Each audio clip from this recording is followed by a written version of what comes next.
Okay, so today we're talking about cultivating your circle. This is for generators and MGs. Yeah, I can do the other energy types as well, but today we're focusing on generators and MGs. These are the people that you need in your life.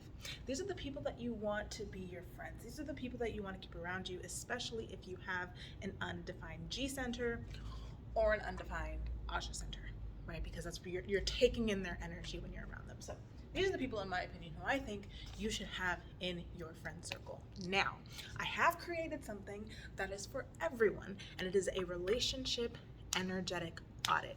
This is a easy to use guide that you can use to understand what are the roles that people play in your life, and to see if the people that you have in your life currently are actually energetically aligned for you. So that is a free guide that I have linked in my description box. If you are interested, you can go ahead and grab it down there.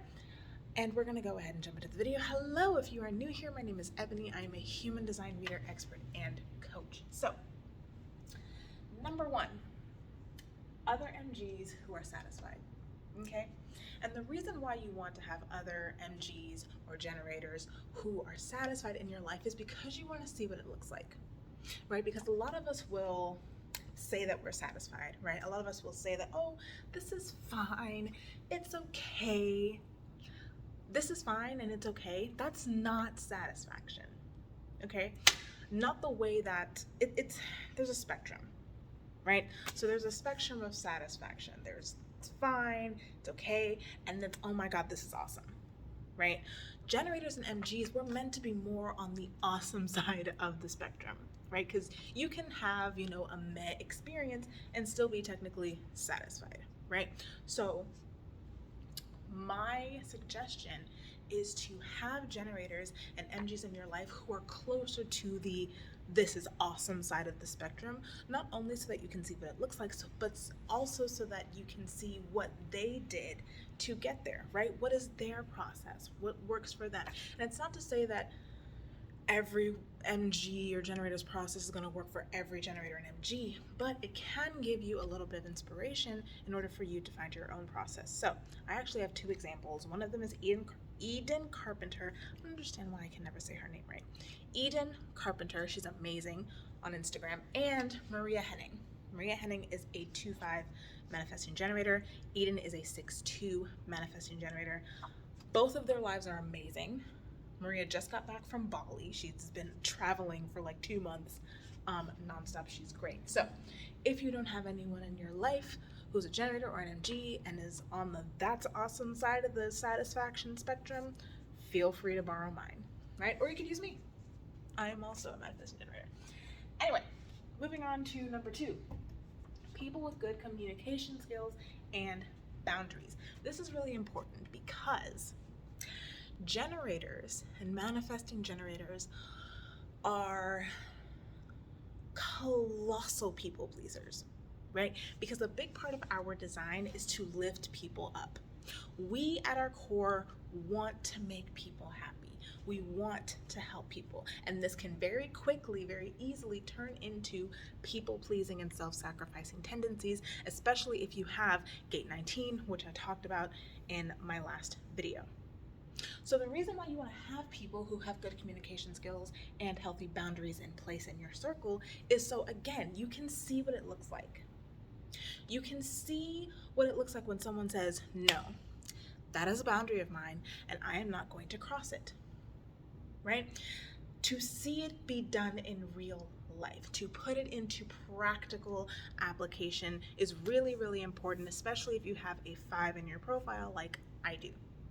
But also just to see it in general, to see how someone creates healthy boundaries, right? Where do they get their boundaries from? What led them to this space? You really get to pick their brain when you have them in your circle. It's really important to have, especially for generators and many gens. Yeah.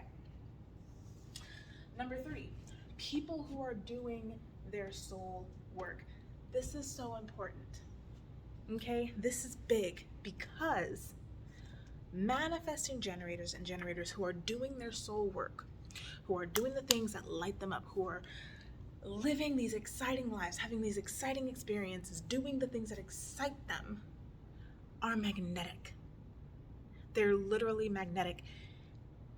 And their happiness is contagious. It literally spreads to everyone around them. You want that energy in your life. You just do.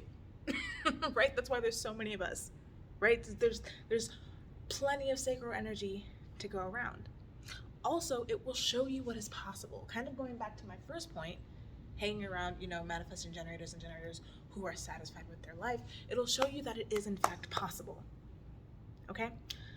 Eden Carpenter was a nursing student. She was in nursing school. She wanted to be a nurse. And then she found human design, and now she has a multi 6-7 figure business that she runs from her bedroom.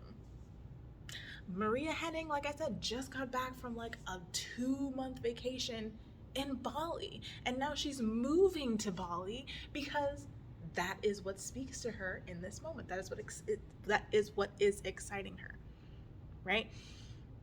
When you surround yourself with people, not just manifesting generators or MGs, just people in general who are doing their soul work, who are being compensated for their soul work, who are doing the things that they know they were put on this planet to do, it shows you that it is possible for you to do as well. Even if you don't want to be an entrepreneur, right? You don't have to be an entrepreneur, right? You could have a career, you could have a 9-to-5, you could work at fucking McDonald's. If that is what lights you up, then that's what lights you up.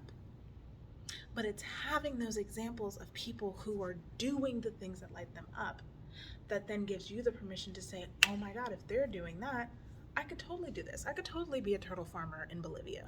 What? What do you mean? So yes, this is really, a lot of this is about expansion, expanding what you believe to be true or expanding what you believe is possible for yourself, right? Okay.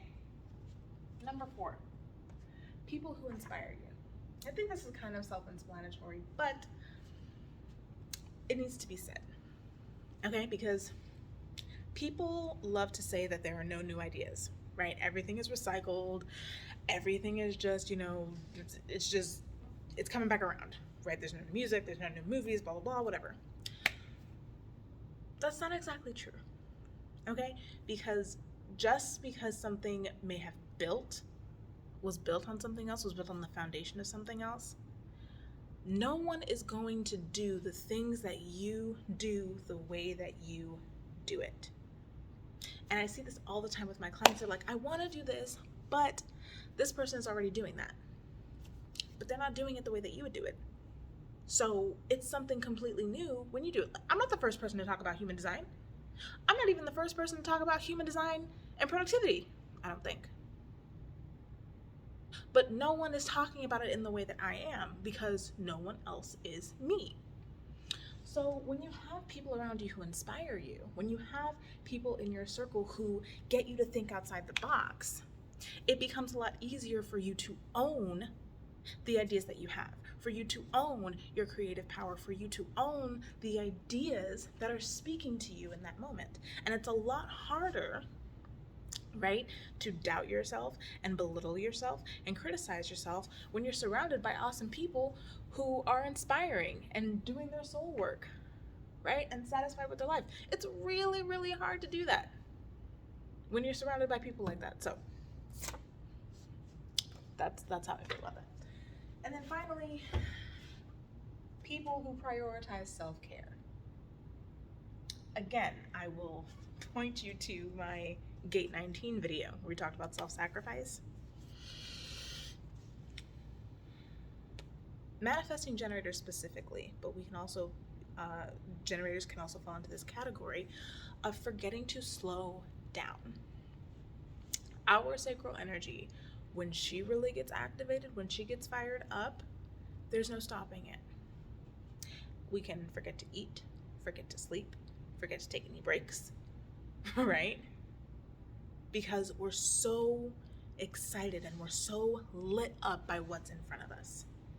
You are going to need people in your circle, people around you who will, number one, say, hey, have you eaten today? Maybe we should step away from the computer.